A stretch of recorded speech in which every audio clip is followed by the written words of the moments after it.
बिस्मिल्लाहिर्रहमानिर्रहीम। टॉपिक हमारा कंटिन्यू है about the properties of determinant. इससे पहले वीडियोस में 6 प्रॉपर्टीज डिस्कस हो चुकी हैं। इस वक्त प्रॉपर्टी नंबर 7 ये है अबाउट अ ट्रायंगुलर मैट्रिक्स। तो एक ट्रायंगुलर मैट्रिक्स के हवाले से अगर हमें डिटर्मिनेंट हल करना पड़े तो उसको एक्सपेंड किए बगैर कैसे सोल्यूशन लेना है, उसकी सिर्फ और सिर्फ मेन डायगोनल एलिमेंट्स को आपने मल्टीप्लाई कर देना है, वो उसका सोल्यूशन होगा। लिखा हुआ भी यही है, if a matrix is triangular then its determinant is equal to the product of its main diagonal elements. देखना, ट्रायंगुलर की बात तो हो गई कि ट्रायंगुलर मैट्रिक्स में बड़ा आसान काम है। तो ट्रायंगुलर मैट्रिक्स होती क्या है? Before to solve the questions, पहले हम इस ट्रायंगुलर मैट्रिक्स की ही डिस्कशन कर रहे हैं कि what does this mean. Triangular matrix की आगे फर्दर 2 टाइप्स हैं, एक है लोअर और एक है अपर। अगर कोई मैट्रिक्स लोअर ट्रायंगुलर है या कोई मैट्रिक्स अपर ट्रायंगुलर है तो उसी का नाम ट्रायंगुलर मैट्रिक्स होगा। जैसे इस नोट में लिखा गया है, ट्रायंगुलर मैट्रिक्स की डेफिनेशन ये नोट ही है। If a matrix is either lower triangular or upper triangular or both, then it is called a triangular matrix. Triangular matrix की डेफिनेशन तो हो गई, लेकिन उसमें फिर वही 2 नाम ऐड हो गए, एक लोअर ट्रायंगुलर का और एक अपर ट्रायंगुलर का। तो फिर उनकी डिस्कशन जरूरी है कि ये लोअर और अपर किस चीज का नाम है। Lower triangular matrix, if all the elements above the main diagonal, ये रहा आपके पास मेन डायगोनल। इस मेन डायगोनल के ऊपर वाले अगर तमाम एलिमेंट्स जीरोज आ जाएं, मेन डायगोनल में जो मर्जी आए, मेन डायगोनल के नीचे भी जो मर्जी आए, जीरोज भी हो सकते हैं। इवन मेन डायगोनल में भी जीरो हो सकता है। यानी कि अब डेफिनेशन के मुताबिक क्या हुआ, if all the entries above the main diagonal, ये रहा मेन डायगोनल, इसके ऊपर वाले सिर्फ जीरोज लेने हैं, बाकी किसी चीज पर कोई कंपल्शन नहीं है। तो अगर ऐसी कोई मैट्रिक्स है तो उसका डिटर्मिनेंट क्या होगा, 2 -4 3। इन एलिमेंट्स को सिर्फ मल्टीप्लाई करना है, आंसर इज -24। सिमिलरली अगर कोई अपर ट्रायंगुलर की बात करता है तो इसमें उसका anti, if all the entries below the main diagonal. अब मेन डायगोनल के नीचे, मेन डायगोनल यहां पर ये एलिमेंट है, इनके नीचे वाली अगर एंट्री 0 आ जाए तो वो अपर ट्रायंगुलर होगी ना, उन एलिमेंट्स की वजह से बनता है। अब ऐसे का भी सोल्यूशन वही रहा, 2 -5 -3, उनका प्रोडक्ट ये रहा 30। तो इस तरह से आप ऑब्जर्व कर सकते हैं एक ट्रायंगुलर मैट्रिक्स का डिटर्मिनेंट कैसे सॉल्व किया जाता है। ये रिमार्क्स में एक सिंपल सी बात आ रही है कि अगर कोई मैट्रिक्स ट्रायंगुलर है, उसके मेन डायगोनल में कोई एलिमेंट 0 आ जाए तो उसका डिटर्मिनेंट 0 ही होगा। अंडरस्टूड है। ये एक एग्जांपल भी कोट कर दी गई है।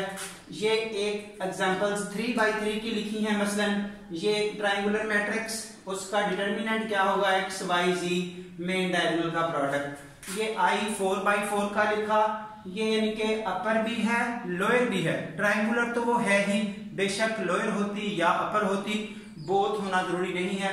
तो इसका मेन डायगोनल एलिमेंट्स का यहाँ पर प्रोडक्ट आपके पास 1 ही होगा, इसलिए उसका सोल्यूशन 1 रहा, ये आपके पास 0। अब इसी के रिलेटेड हम एक्सरसाइज का एक क्वेश्चन सॉल्व कर रहे हैं इस ट्रायंगुलर प्रॉपर्टीज के हवाले से कि हम कैसे शॉर्टली मेंटेन करेंगे इस प्रॉपर्टी को। ये अभी हमारा नेक्स्ट वीडियो साथ ही आ रही है, इसके नेक्स्ट एक question to maintain this property. हाँ जी, क्वेश्चन नंबर 11 एक्सरसाइज 5.1 कि ट्रायंगुलर के हवाले से जो प्रॉपर्टीज का यूज है, show that this determinant equal to this. अब देखिए यहाँ पर अगर हम एक्सटेंशन के चक्कर में पड़ेंगे तो शायद ये चीज इतनी लेंथी हो जाएगी कि बाद में उसके फैक्टर्स बना के इस तरह की अरेंजमेंट बच्चे के लिए एक टू डिफिकल्ट टास्क है। तो प्रॉपर्टीज का साथ साथ आपको यूज समझ आ रही है कि ये लाजमी है इस तरह के क्वेश्चंस में डील करना। हाँ जी, इसके सोल्यूशन के लिए आप प्रॉपर्टी का यूज, ये यहाँ से कुछ हमें हिंट मिल रहा है कि प्रूफ में हमें x प्लस 3a रिजल्ट में चाहिए। तो उस x प्लस 3a के लिए हमें यहाँ से शो हो रहा है कि अगर तीनों a's चौथा x एक जगह इकट्ठे कर दिए जाएं तो हमें ये रिजल्ट मिल जाएगा। इसलिए column 1 plus column 2 plus column 3 plus column 4 result हम लिख रहे हैं कॉलम नंबर 1 में। इनको जब एडअप किया, कॉलम नंबर 1 में रिजल्ट लिखा तो ये रहा, रिमेनिंग कॉलम्स जैसे थे उसी तरह से। उसके बाद प्रॉपर्टी गुजर चुकी है कि अगर हम कॉमन निकालना चाहें तो एक रो से कॉमन आएगा या एक कॉलम से। तो इस वक्त ये वाला कॉलम कंप्लीट है जिसमें x प्लस 3a यही वाला वो नंबर है। तो taking common x plus 3a from column first, ये कॉमन निकाल के बाहर आ चुका, तो यहां पर सब आ चुके 1, रिमेनिंग डिटर्मिनेंट जैसे था। और अब इसकी जो एक्सपेंशन का प्रोसेस है, देखिए हम काम कुछ करेंगे जो एक्चुअल फॉर्मेट होगा, उसके साथ साथ हमारी फेवर और होती जाएगी। लेकिन हमने अब जो रूल अप्लाई करना है, जो हमारी एक स्ट्रेंथ बननी है, एक बच्चे का स्ट्रक्चर बनना है कि क्या देखते हुए काम करते हैं, हमें किस तरह गाइडलाइन मिलती है कि ये काम करें ये ना करें, इस प्रॉपर्टी का यूज करें इसका ना करें। तो उसका जो short way to expand determinant lecture number 3 था हमारा, वीडियो नंबर 3 थी, तो उस हवाले से हमेशा से हमने वही वर्किंग करनी है कि किसी एक कॉलम में ज्यादा से ज्यादा जीरोस क्रिएट करें या किसी एक रो में ज्यादा से ज्यादा जीरोस क्रिएट करें। तो जो रो ऑपरेशंस एचेलॉन फॉर्म में यूज किए जाते हैं तो उसमें हमारा काम ज्यादातर रो वाइज होता है, हमारी प्रैक्टिस रो वाइज है, इसलिए कोशिश वही करें कि वो रो वाइज वर्किंग हो सके।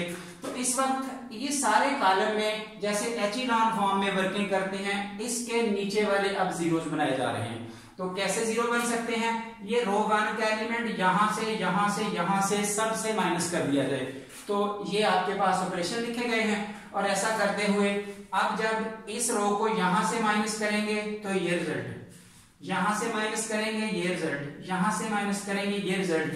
हमारा असल टास्क ये था कि ये इस 1 के नीचे ज्यादा से ज्यादा जीरोस बनाए जाएं, वो बना लिए, उसी को देखते हुए हमने काम किया।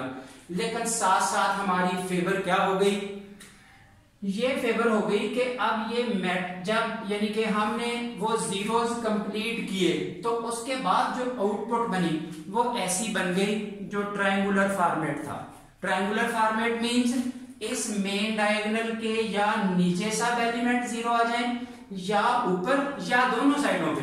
तो इस वक्त इस मेन डायगोनल के नीचे एलिमेंट जीरो आ चुके हैं सब के सब, इसलिए यहां से इसकी एक्सपेंशन का क्या हाल है, इसके सॉल्यूशन का क्या हाल है, इसके सिर्फ मेन डायगोनल एलिमेंट्स को मल्टीप्लाई करते हैं तो रिजल्ट वो लिखा गया है x प्लस 3a ये वाला जो बाहर था।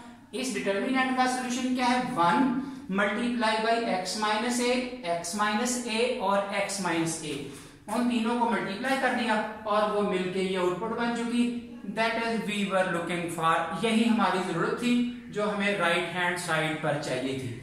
उसके बाद इसी प्रॉपर्टी की मजीद प्रैक्टिस के लिए असाइनमेंट फॉर मोर प्रैक्टिस, तो आपको क्वेश्चन इंडिकेट किए जा रहे हैं। एक्सरसाइज 5.1 का क्वेश्चन नंबर 14, उसके first 2 parts, question number 15। Exercise 5.2 में भी अब कुछ क्वेश्चंस ऐसे हैं जो आप इसी प्रॉपर्टी को यूज करते हुए कर सकते हैं। सो क्वेश्चन नंबर 1 के भी तमाम पार्ट्स, क्वेश्चन नंबर 2 के भी तमाम पार्ट्स, ये आप इसी प्रॉपर्टी के मुताबिक वर्किंग कर सकते हैं। अब लास्टली अगर किसी को कोई प्रॉब्लम आती है इसके सॉल्यूशन में, इस असाइनमेंट में या कहीं और, तो कमेंट्स के थ्रू बच्चे बात कर सकते हैं। वीडियो पसंद अगर आ रही है तो उस हवाले से आप इसको शेयर करें, लाइक करें और नेक्स्ट अपने दोस्तों को भी शेयर करें, प्लस हमारे चैनल को सब्सक्राइब करें। That's all.